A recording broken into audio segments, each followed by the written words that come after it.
인간이 느끼는 쾌락 가운데 가장 큰 쾌락이 어떤 것입니까? 어떤 때 인간은 가장 기분이 좋습니까? 원수가 갚을 때라고 합니다.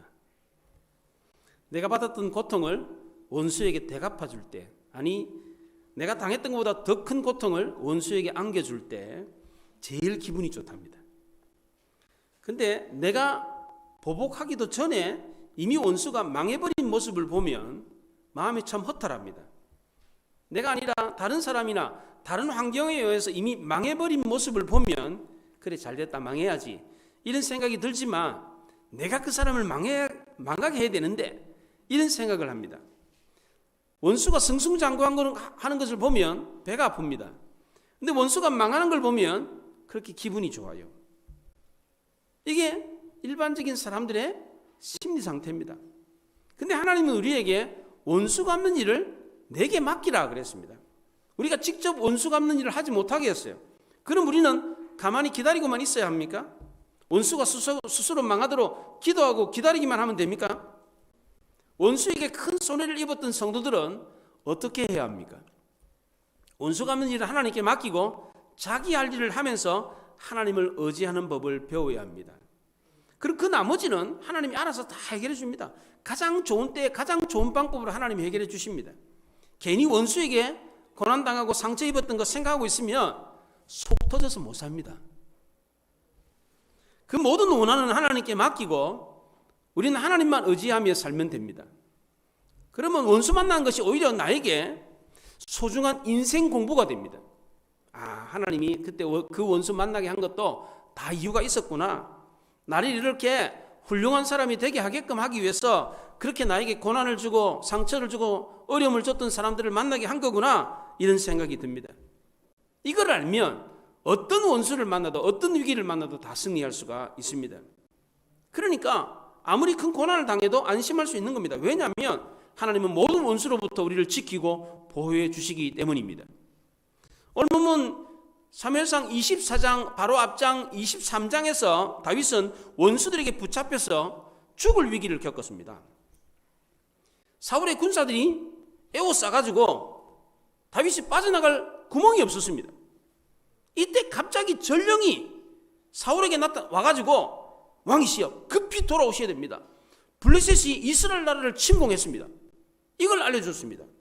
이 말을 들은 사울은 다윗을 추격하는 것을 멈출 수밖에 없었습니다. 개인의 원한을 갚느라 나라를 잃으면 안 되었기 때문입니다. 그래서 블레셋과 싸우려고 급히 돌아갔습니다. 근데 갔더니 싸우려고 하는 블레셋이 가고 없어요. 급하게 갔더니 도착했더니 블레셋이 철군을 해버렸어. 1절에 보면 사울이 블레셋을 쫓다가 돌아오매 그랬어요. 이 쫓다가 돌아왔다는 말은 바로 앞에 마온 항무지에서 다윗을 쫓다가 돌아왔다라고 하는 단어와 같은 단어를 썼어요. 23장 28절에 이에 사울이 다윗 쫓기를 그치고 돌아와 그랬어요. 다윗을 쫓다가도 돌아왔고 블레셋을 쫓다가도 돌아왔습니다. 이게 어떻게 된 일입니까? 왜 이런 일이 벌어졌습니까? 하나님이 다윗을 위기에서 건지기 위해서 블레셋을 이용했기 때문입니다. 기브아로 돌아온 사울은 허탈했습니다.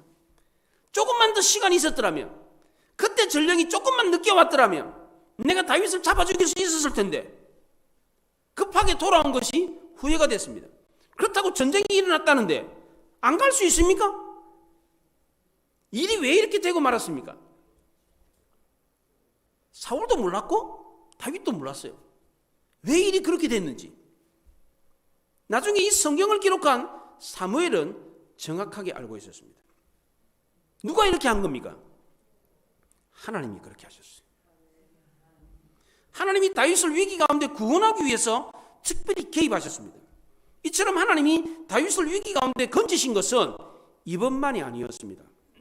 오늘 본문에서도 하나님이 개입하셔서 다윗을 위기 가운데 건져 주었습니다. 이번에 다윗은 숨이 막힐 정도로 다급한 위기 상황을 만났습니다. 어떤 사람이 다윗이 엔게디 항무지에 있습니다. 그렇게 사울에게 고발을 했어요. 그랬더니 이 얘기를 듣고 사울이 곧바로 3,000명의 군사를 선발해가지고 다윗을 추격하기 시작했습니다. 온 이스라엘 중에서 3,000명을 선발했는데 이 사람들은 어중이 떠중이가 아니고 정예병이었습니다. 잘 훈련받은 최고의 병사들이었습니다. 이 당시에 다윗은 600명을 거느리고 있었습니다. 다윗의 군사들보다 5배나 많은 3,000명을 선별해가지고 다윗을 추격하기 시작했습니다. 사울은 이번에는 반드시 다윗을 잡아 죽이겠다 굳은 결심을 불태우면서 한 걸음에 엔게디 광야로 내려왔습니다. 이 엔게디 광야는 사해 서쪽에 있는 광야입니다. 이곳에는 바위로 된 굴이 굉장히 많았습니다. 사울의 군사들은 들염소 바위까지 내려왔는데 이 들염소 바위는 들염소들만 갈 수 있는 그런 절벽이 있는 그런 바위였습니다. 이런 위험한 것까지 이 사울의 군사들이 샅샅이 수색을 했습니다. 들염소들이 살고 있는 이런 장소는 인적이 드물고 물이 비교적 풍부해가지고 그 당시에 목동들이 양의 우리로 쓰곤 하였습니다. 굴 앞에다가 뭐 돌을 쌓든지 가시덤불을 쌓아가지고 맹수들의 공격을 막고 양들이 바깥으로 못 나가도록 그렇게 우리로 쓰는 그런 장소였습니다. 이 굴에서 아주 흥미진진한 사건이 발생했습니다. 마치 드라마에나 나올 법한 그런 일이 발생을 했습니다. 작가들이 일부러 흥미를 유발하기 위해서 억지로 껴 맞춰가지고 꾸민 듯한 이야기가 실제로 일어났습니다. 다윗이 숨어있는 굴인 줄 모르고 사울이 뒤를 보러 그 굴 속에 들어갔습니다. 3절에 보면 길가 양의 우리에 이른즉 굴이 있는지라 사울이 뒤를 보러 들어가니라. 다윗과 그의 사람들이 그 굴 속 깊은 곳에 있더니 그랬어요. 굴이 굉장히 많은데 해필이면 다윗과 그의 일행이 숨어있는 그 굴 속에 사울이 뒤를 보러 들어갔어요. 사울은 그 굴 속에 다윗과 그의 일행이 있는지를 몰랐어요. 사울의 군사들도 왕이 굴 속에 들어가면 먼저 들어가가지고 굴 속에 누가 있는지 살펴야 될 거 아니에요. 그걸 살피지도 않았어요. 이렇게 험악한 동굴에 누가 사람이 있겠나 그런 생각을 가지고 사울의 군사도 살피지 않고 사울도 그냥 자기 혼자서 굴 속에 들어갔습니다. 뒤를 보러 들어갔다고 했는데 여러분들 간주 성경에 보면 가로 2번이라고 되어 있어요. 그리고 밑에 보면 발을 가리다 이렇게 되어 있습니다. 이 발을 가리다라고 하는 뜻은 두 가지 뜻이 있습니다. 잠을 잔다라는 뜻이 있고 또 하나는 용변을 본다 그런 뜻이 있습니다. 잠을 자러 굴 속에 들어갔더라면 사울의 군사들도 같이 들어갔을 겁니다. 그렇잖아요. 그 땡빛에 군사들만 바깥에 두고 자기 혼자서 굴 속에 들어갔겠어요? 같이 들어갔겠죠. 그런데 사울만 혼자 들어간 걸 보면 용변을 보러 들어간 게 분명합니다. 굴 밖에 3,000명의 군사들을 기다리게 하고 사울 혼자서 굴 안으로 들어갔습니다. 이때 굴 속에 숨어있던 다윗과 그의 일행들은 사울이 들어오는 걸 보고 깜짝 놀랐습니다. 숨을 죽이고 있었습니다. 만약 발각이라도 된다면 다 죽을 수밖에 없는 절체절명의 위기였습니다. 다 숨을 죽이고 숨소리도 내지 않고 마치 쥐 죽은 듯이 조용히 있었습니다. 사울이 굴 안으로 들어와가지고 용변을 보기 위해서 입고 있던 옷을 벗고 편한 복장으로 이렇게 쭈그리고 앉아가지고 볼일을 보고 있었습니다. 완전히 무장을 해제하고 아무것도 모른 채 머리를 숙이고 이렇게 볼일을 보고 있는 이 사울의 모습을 보면서 다윗의 부하들이 그 모습을 보면서 저거 보십시오. 지금 사울이 나 죽이십시오 이렇게 하고 지금 목을 빼고 이렇게 있지 않습니까? 하나님이 사울을 죽일 기회를 당신에게 줬습니다. 지금 당장 사울을 죽이십시오. 사전에 그렇게 말합니다. 다윗의 사람들이 이르되 보소서 여호와께서 당신에게 이르시기를 내 원수를 내 손에 넘기리니 내 생각에 좋은 대로 그에게 행하라 하시더니 이것이 그날이니이다 하니 다윗이 일어나서 사울의 겉옷자락을 가만히 비니라 그렇게 말을 했습니다. 하나님이 전에 당신에게 내 원수를 내 손에 줄 테니까 네 마음대로 해라 그렇게 말씀하시지 않았습니까? 지금이 바로 그때입니다. 그러니까 죽이십시오. 다윗의 사람들이 한 말이 맞습니까? 하나님이 다윗에게 내가 원수를 내 손에 붙여줬으니까 네 마음대로 죽이라 이렇게 말씀하신 적이 있습니까? 요나단이 다윗과 명세할 때에 하나님이 다윗의 대적을 치실 것이라 이런 말을 한 적이 있습니다. 또 그일라에서 다윗이 블레셋과 전쟁을 할 때에 블레셋 사람은 내 손에 넘기셨다 이런 말을 한 적이 있었습니다. 이 말을 사울을 하나님이 다윗에게 넘겼다, 이런 뜻으로 해석을 했습니다. 자기네들 유리한 쪽으로 그렇게 하나님이 주셨던 말씀을 그렇게 해석을 했습니다. 이 말을 들었을 때 다윗은 어떻게 했습니까? 그래, 전에 하나님이 원수를 나에게 넘겨준다 그랬지. 그래, 맞다. 하나님이 저 원수 사울을 내 손에 넘겨줬으니까 내가 가서 죽여야 되겠다, 그랬습니까? 그렇지 않습니다. 만약 이때 다윗이 사울을 죽였더라면 어떻게 되었겠습니까? 다윗과 그의 일행들은 다 같이 죽었을 겁니다. 사울 혼자서 볼일을 보려고 굴 안에 들어갔는데 왕이 안 나오면 굴 밖에 있는 3,000명의 군사들은 사울을 그냥 두고 떠났겠습니까? 천부당만부당한 말이죠. 왕이 왜 안 나오지? 분명히 굴 속에 들어갔을 거예요. 그러면 사울 왕이 죽어 있는 걸 발견할 거 아니에요. 가만히 있겠습니까? 치고받고 난리가 나지. 서로 죽고 죽이는 전쟁이 발생했을 겁니다. 이 상황에서 사울을 죽이는 것은 다 죽자는 겁니다. 네 죽고 내 죽자는 겁니다. 위기의 상황에 싸움은 어떻게 됩니까? 다 죽습니다. 오늘날 대한민국의 현실도 마찬가지입니다. 지금 대한민국은 위기를 만났습니다. 국제 정세가 심히 혼란스럽습니다. 북한은 연일 미사일을 쏘대고 있습니다. 국가 경제도 심각합니다. 물가가 계속해서 오르고 있습니다. 은행 이자는 정점이 어딘지 모르게 지금 전문가들도 몰라요. 이자가 어디까지 올라갈지를 모르는데 도산하는 기업들이 속출하고 있습니다. 파산 지경이 이른 개인들도 많습니다. 이런 때에 서로 싸우면 어떻게 됩니까? 다 죽습니다. 우리 교회도 마찬가지입니다. 희망찬 미래만 펼쳐진 게 아닙니다. 암울한 먹구름이 짙게 깔려 있습니다. 이걸 마귀도 알고 있습니다. 이런 때 마귀는 다윗에게 뭐라고 그랬습니까? 뭐라고 속삭였습니까? 사울을 죽이라. 그러면 더 이상 사울에게 쫓길 이유가 없으니까 너가 왕이 될 거다. 다윗의 사람들은 마치 하나님이 말씀하신 것처럼 하나님의 말씀을 들먹이면서 다윗을 재촉했습니다. 죽이라고. 과연 이게 하나님 뜻입니까? 싸우면 어떻게 됩니까? 다 죽습니다. 어려운 때 대한민국은 싸우면 누가 조화를 합니까? 마귀만 조화를 합니다. 그렇잖아요? 이 순간에 마귀는 다윗의 사람들을 통해서 다윗을 충동질했습니다. 이때 다윗이 마귀의 유혹에 넘어가 가지고 사울을 죽이고 설사 자기가 죽지 않고 살아남았다고 하더라도 나중에 훗날에 왕이 되었다고 할지라도 하나님이 약속하신 하나님의 나라를 물려받지 못했을 겁니다. 만약 다윗이 사울을 죽이고 이스라엘이 왕이 되었다면 어떻게 됐겠습니까? 물론 다윗이 사울이 죽고 난 뒤 기름 부음 받은 후계자니까 다윗이 이스라엘 왕이 됐을 겁니다. 그러나 그의 왕위는 오래가지 못했을 겁니다. 왜냐하면 사울을 죽이고 왕이 됐기 때문입니다. 다윗 역시도 누군가에 의해서 죽임을 당하고 또 다른 왕이 세워졌을 겁니다. 실제로 쿠데타로 세워진 북이스라엘 왕국은 죽고 죽이면서 왕조가 여러 번 바뀌었습니다. 그런데 다윗이 물려받았던 남왕조는 단 한 번도 쿠데타가 없었습니다. 왜냐하면 하나님이 다윗에게 영원한 왕조를 주겠다고 약속하셨기 때문입니다. 그래서 다윗의 왕조에는 기존의 왕을 죽이고 자기가 왕된 사람이 단 한 사람도 없습니다. 물론 아달랴라고 하는 여자가 다윗의 왕족을 모조리 죽이고 자기가 왕이 된 적이 있어요. 여왕이 된 적이 있습니다. 이때는 자기 남편 아하시야가 북이스라엘 예후에게 살해를 당했습니다. 그래서 왕위가 비었어요. 이때 왕족을 모조리 다 죽이고 자기가 왕위에 올랐습니다.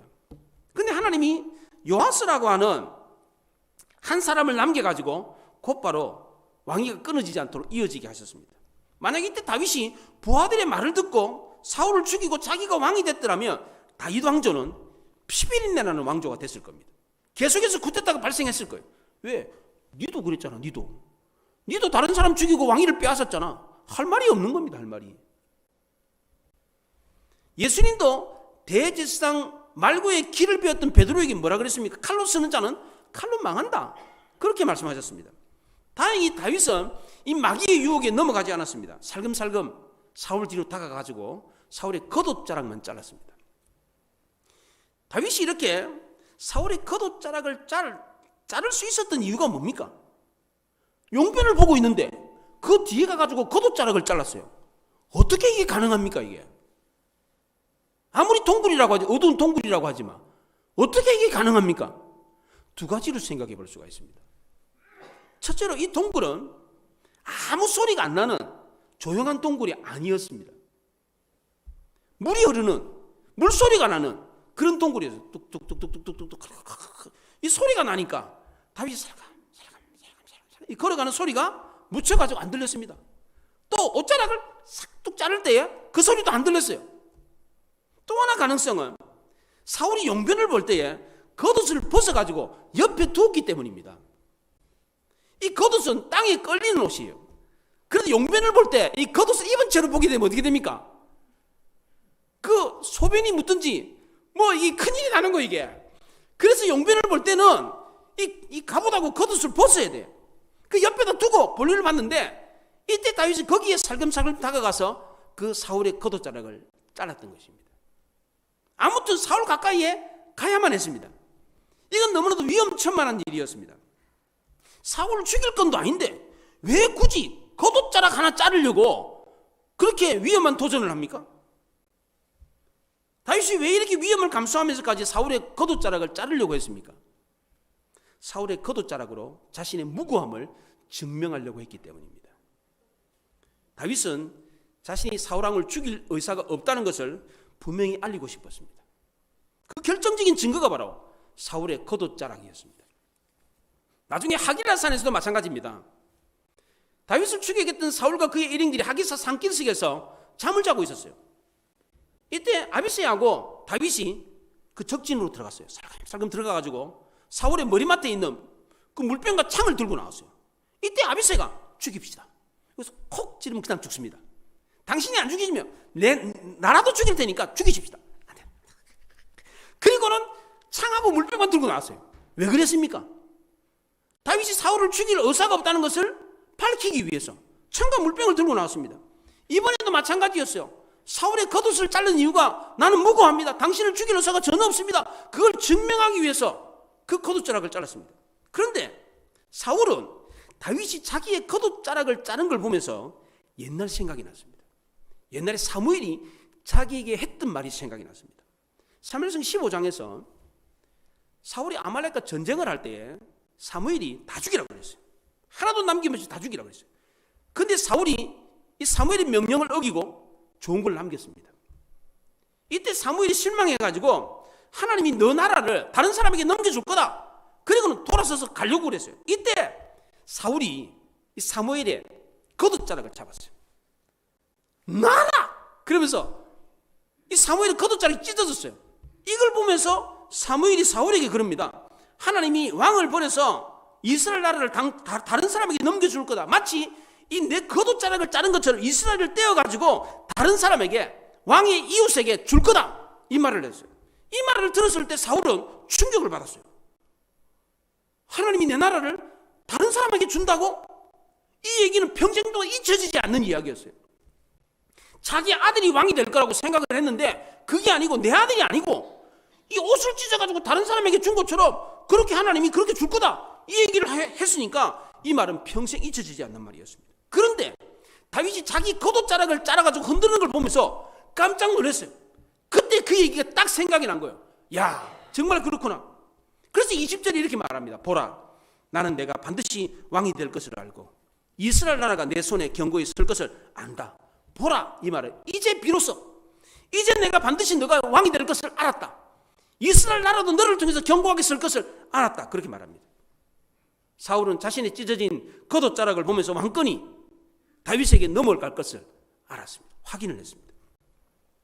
이와 똑같은 일이 솔로몬 왕 때도 있었습니다. 솔로몬 왕 때 아히야라고 하는 선지자가 자기 겉옷을 12조각으로 찢었어요. 겉옷을 12조각으로 찢어가지고 그 10조각을 여로보암한테 줬어요. 그거는 여로보암이 장차 10지파를 데리고 가지고 북이스라엘 나라를 건설할 것을 예언한 것이었습니다. 겉옷 조각을 찢어가지고 나라를 주는 것을 그렇게 예언을 했어요. 얼마나 놀랍습니까?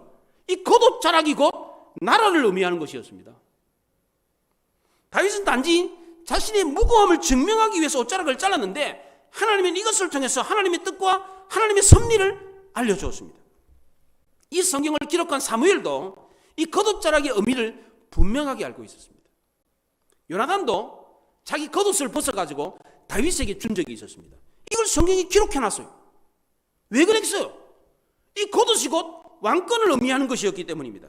성경 저자인 사무엘은 이것을 알고 이 내용을 빠뜨리지 않고 기록을 해뒀습니다. 사울의 왕권이 다윗에게 넘어가는 상징이 바로 겉옷이었습니다. 선지자 엘리야가 하늘로 성천에 올라갔잖아요.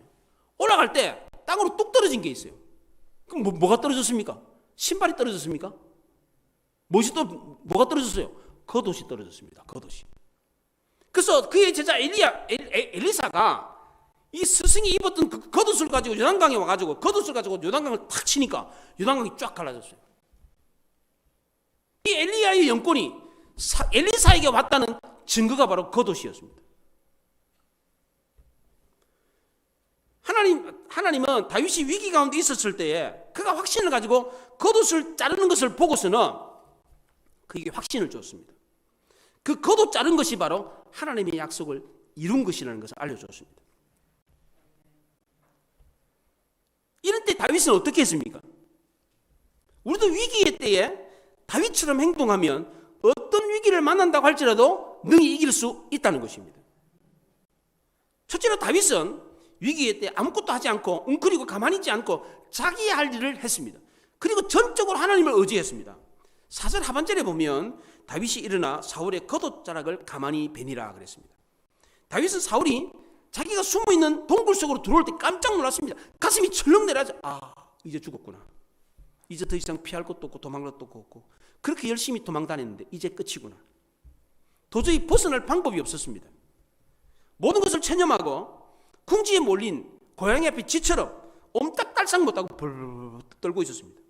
쥐 죽은 듯이 아무 소리도 내지 못하고 숨지기고 있었는데 주마등처럼 여러 가지 생각이 막 스쳐가기 시작했습니다. 하나님이 이스라엘 경내를 벗어나지 마라 그 말이 생각이 났습니다. 하나님 왜 그렇게 하셨습니까? 이렇게 붙잡혀 죽게 하려고 나를 그렇게 이스라엘 경내를 벗어나지 말라고 하셨습니까? 그때 블레셋에 있었더라면 모압 지방에 있었더라면 이렇게 붙잡혀가지고 죽지는 않았을 텐데 하나님 왜 그러셨습니까? 머릿속에 막 여러 가지 생각이 주마등처럼 막 스쳐 지나갔어요. 다윗은 이내 정신을 차렸습니다. 죽으면 죽으리라. 간절히 하나님께 도움을 요청했습니다. 저들의 눈과 귀를 막아주십시오. 간절히 기도를 했습니다. 위급한 순간에 이 다윗의 기도를 하나님이 들어주셨어요. 그 순간 놀라운 일이 났습니다. 굴 속으로 들어온 사울이 눈이 멀어가지고 뵈는 게 없었어요. 밖에 밝은 곳에 있다가 어두운 동굴 속으로 들어오니까 보이는 게 없는 거예요. 이게 아무것도 못 봤어요. 게다가 사울이 용변을 볼 때에 동굴 속을 보고 용변을 본 게 아니고 동굴 바깥에 밝은 곳을 보고 엉덩이를 동굴 안쪽으로 깔고 앉아가지고 용변을 봤기 때문에 아무것도 안 보인 거예요. 얼마나 놀랍습니까? 다윗은 이 순간 하나님이 내 기도를 들으셨구나 확신이 들었습니다. 다윗은 겁에 질려가지고 아무것도 하지 않고 웅크리고 가만히 있지 않았습니다. 왕을 죽일 의사가 없다는 것을 보여줘야 되겠다. 하나님이 내 기도를 들으셨다. 이 확신을 가지고 보다도 적극적으로 자신이 할 일을 찾았습니다. 사울의 겉옷자락을 베가지고 나의 무고함을 증명해야 되겠다. 이런 생각을 했습니다. 이 일은 정말 위험천만한 일이었습니다. 그냥 사울이 용변 보고 있을 때 뒤에 그냥 가만히 그냥 지죽은 듯이 있다가 용변 나가면 같이 나가서 도망가면 되잖아요. 그럼 자기도 안전하고 자기 부하들도 안전하잖아요. 그렇잖아요. 그런데도 이런 모험을 시도했던 이유가 뭡니까? 하나님이 나를 지키신다. 하나님이 내 기도를 들으셨다라고 하는 강한 확신이 있었기 때문입니다. 지금까지 자기 삶을 돌아봤을 때 하나님이 순간순간마다 자기를 지킨다는 확신이 있었습니다. 이 굴에 숨게 한 것도 하나님이 하신 거다. 이런 확신이 있었습니다. 이런 확신과 용기를 가지고 겉옷자락을 자르려고 사울 뒤로 살금살금 다가갔습니다. 이때 다윗은 그 어느 때보다 간절히 하나님을 의지했습니다. 다윗의 인생에서 이때만큼이나 하나님을 많이 의지한 때가 없었습니다. 순간이었고 찰나였지만 이때 다윗은 가장 많이 하나님께 매달렸습니다. 하나님, 지금 도와주시지 않으면, 지금 이 순간, 지금 이때 내가 살금살금 다가가는데 바짝 소리가 들린다든지, 갑자기 사울이 용변을 보다가 뒤를 쳐다본다든지 이러면 나 죽습니다. 이거 하나님, 지금 도와주셔야 됩니다. 간절히 하나님께 매달렸습니다. 동굴 안에서 다윗은 아무 소리도 내지 못했습니다. 하지만 다윗은 마음속으로 하늘을 울리는 큰 소리를 내고 있었습니다. 어두운 동굴 속에서 외치는 이 다윗의 외침은 자기 인생에서 가장 큰 외침이었습니다. 절규였습니다. 이 다윗의 기도는 배수진을 친 기도였습니다. 더 이상 도망갈 것도 없고 물러설 것도 없고 다른 방도도 전혀 없었습니다. 오로지 하나님 한 분밖에 없었습니다. 이렇게 다급하게 다윗이 기도했을 때 하나님이 정말 기적을 일으켜 주었습니다. 사울의 군사들이 눈과 귀가 막혔어요. 아무도 못 봤어요. 아무도 다윗의 일행이 그 굴에 숨어 있으라고 생각도 안 했어요. 체크도 안 했어요. 체크도. 왕이 굴 속에 들어가서 용변을 보는데 아무도 체크를 안 했어요. 우리도 이렇게 기도하면 하나님이 어떤 위기를 만난다고 할지라도 반드시 위기를 극복하도록 하나님이 응답해 주십니다. 두 번째로 다윗은 위기의 때에 영적으로 아주 민감했습니다. 지금 이 위기의 순간에 하나님이 나와 함께 계시다, 하나님이 나를 돕고 계신다, 이것을 알았기 때문에 다윗은 마음의 평안을 누렸습니다. 힘과 용기가 생겼습니다. 그래서 하나님이 나와 함께 하신다, 하나님 내 곁에 계신다, 이것을 알았기 때문에 더 이상 하나님의 뜻을 거역하지 말자, 이런 생각이 들었습니다. 왜냐하면 하나님의 도우심이 절실했기 때문입니다. 지금 당장 하나님이 함께 하지 않으면 나는 죽을 수밖에 없다, 이것을 알았기 때문입니다. 이런 위기 상황에서 다윗이 살아남을 수 있었던 비결은 바로 하나님께 가장 가까이 있었기 때문입니다. 힘들고 어려울 때 하나님께 가장 가까이 붙어 있으면 누가 우리를 해할 수 있습니까? 누가 우리를 건드립니까? 그렇잖아요. 하나님께 가까이 가 있었을 때 다윗은 자신의 아주 작은 허물과 죄도 용납할 수가 없었습니다. 하나님은 아주 강한 빛과 같았어요. 강력한 빛 앞에 자기를 세웠을 때 아주 작은 더러운 것도 보일 수밖에 없는 거예요. 아, 이것도 죄구나, 이것도 허물이구나, 이 사실을 알았습니다. 5절에 그렇게 말합니다. 그리한 후에 사울의 옷자락 뱀을 인하여 다윗의 마음이 찔렸다 그랬습니다. 다윗이 이 원수인 사울을 죽이지 않고 옷자락만 벤 거, 이거는 칭찬받아 마땅한 일입니다. 그렇잖아요. 그런데 다윗은 사울의 옷자락 벤 것을 양심에 찔렸습니다. 다윗은 자신의 무고함을 증명하기 위해서 옷자락을 자른 것인데, 하나님이 기름 부어 세운 사람의 옷자락을 잘린 건 이것이 합당하지 않은 처사다라고 생각을 해서 회개 기도를 했습니다. 이 당시에 다윗의 신앙은 하나님 앞에서 생생하게 살아있었습니다. 우리의 신앙이 하나님 앞에서 생생하게 살아있다는 증거가 무엇입니까? 여러분의 신앙은 하나님 앞에서 생생하게 살아있습니까? 이 증거가 뭡니까? 우리 양심이 유리알처럼 반짝반짝 빛나는 겁니다. 아무리 작고 사소한 잘못이라고 할지라도 하나님 앞에서 회개할 줄 아는 것, 하나님 앞에 엎드릴 때마다 하나님, 나는 죄인입니다, 또 이런 죄를 범했습니다, 이렇게 하는 것이 살아있는 신앙입니다. 이렇게 하는 사람을 하나님의 위기의 순간에 가만두지 않습니다. 반드시 지키시고 도와주십니다. 마지막 세 번째로 다윗은 위기의 때 철저하게 하나님 말씀대로 행했습니다.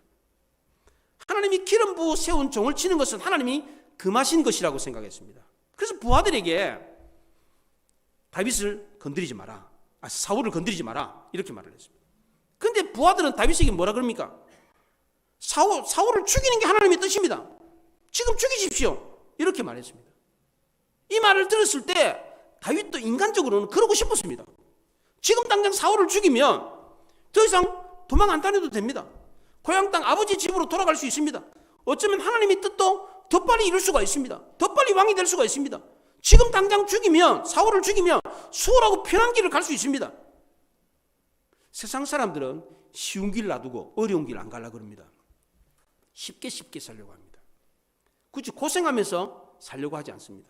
일을 해도 굳은 일, 힘든 일은 안 하려고 합니다. 좀 폼 나는 일, 월급 많이 주고 사람들이 알아주는 이런 일을 하려고 그러지, 사람들이 알아주지도 않고 뭐 박복이고 뭐 빚도 안 나는 이런 일은요 안 하려고 그럽니다. 사회생활만 그런 게 아닙니다. 신앙생활도 마찬가지입니다. 힘들고 어렵게 신앙생활 안 하려고 합니다.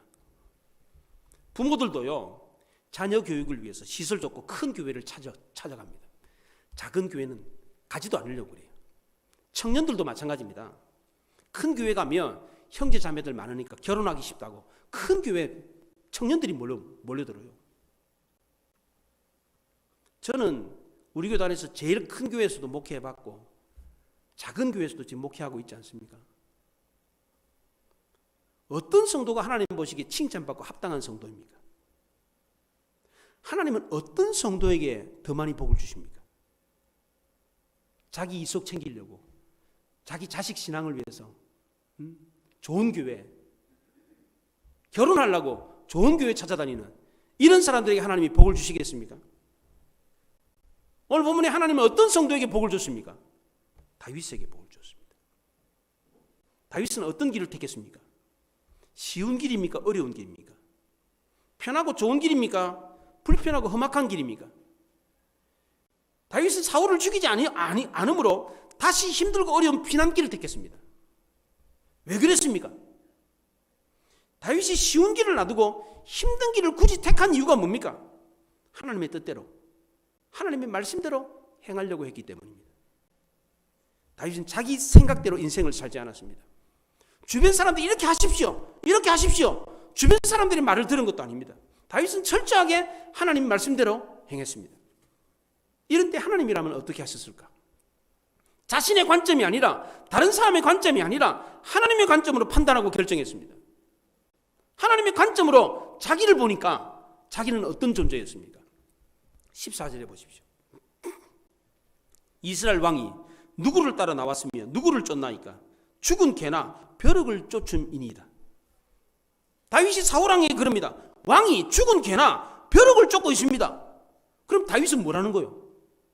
짖지도 못하고 물지도 못하는 죽은 개라는 겁니다. 뛰어봐야 벼룩이라는 겁니다. 이런 미천한 존재를 왜 쫓습니까? 이렇게 말을 했습니다. 하나님의 관점으로 자기를 보니까 자기는 죽은 개고 그냥 뛰어봐야 벼룩이에요. 벼룩. 또 하나님의 관점으로 사울을 보니까 사울이 어떻게 보였습니까? 6절에 보십시오. 그는 여호와의 기름 부음을 받은 자가 됨이니라 그랬어요. 사울을 하나님의 기름 부은 자로 보였습니다. 8절에서 내 주 왕이여 그랬습니다. 하나님의 관점으로 봤을 때 사울은 원수가 아니라 내 주 왕이었습니다. 11절에서 나의 아버지여 그렇게 말을 했어요. 하나님의 관점으로 보니까 분명히 사울은 자기 아버지였어요. 자기 장인이었잖아요. 사울은 하나님이 기름 부어 세우신 왕이었고 다윗의 아버지였습니다. 이런 사람을 어떻게 죽입니까? 다윗은 하나님의 관점으로 사울을 보았기 때문에 원수인 사울에 대해서 복수심이 생기지 않았습니다. 다윗이 하나님이 사울을 통해서 고초를 겪게 하신 이유를 알았기 때문에 정금같이 나오는 위대한 성군이 될 수 있었습니다. 훗날 다윗이 다윗 될 수 있었던 것은 사울 때문이었습니다. 만약 다윗의 인생에 사울이 없었더라면 다윗은 이스라엘 나라의 전무후무한 위대한 성군이 될 수 없었을 겁니다. 다윗은 하나님 보시기에 한없이 낮고 천한 존재였고 사울은 하나님 보시기에 기름 부어 세우신 왕이고 아버지였습니다. 이런 하나님의 마음을 알았기 때문에 절체절명의 위기 가운데서도 건전을 받고 승리할 수 있었던 것입니다. 하나님이 마온 황무지에 있었을 때도 지켜줬던 것처럼 엔게디 황무지에서도 지키고 보호해 주셨습니다. 그러므로 우리도 다윗과 같이 행동을 하면 마온 황무지와 같은 에워싸움을 다 당한다고 할지라도 꼼짝달싹하지 못하고 아무 소리도 내지 못하고 죽어야 되는 그런 상황에서도 건짐을 받을 수가 있습니다. 우리도 위기일 때 아무것도 하지 않고 웅크리고 가만히 있지 않고 자기 할 일을 최선을 다하면서 전적으로 하나님을 의지하며 어떤 위기라고 할지라도 극복할 수 있습니다. 영적으로 민감하여 어떤 죄든지 용납하지 않고 늘 회개하며 엎드리는 종이 된다면 어떤 위기를 만난다고 할지라도 구원함을 받을 수가 있습니다. 철저하게 하나님 말씀, 하나님의 관점으로 하나님이라면 이때 어떻게 하셨을까라고 생각하고 행동하면 어떤 위기도 극복하고 승리할 줄로 믿습니다. 우리 교회가 지금 위기를 당했습니다. 여러분의 가정이 그렇지 않습니까? 한국 경제가 그렇지 않습니까? 전 세계가 그렇습니다. 이런 위기를 겪고 있을 때에 우리도 다윗처럼 하나님만 의지하고 어떤 죄라도 용납하지 않고 하나님의 관점으로 하나님이라면 이런 때 어떻게 하셨을까? 이렇게 한다면 하나님이 마흔 항문제 지키고 엔게디 굴에서 지켰었던 것처럼 위기 가운데 지키고 보여주는 것을 경험할 수 있다는 것을 믿으시기 바랍니다. 기도하겠습니다.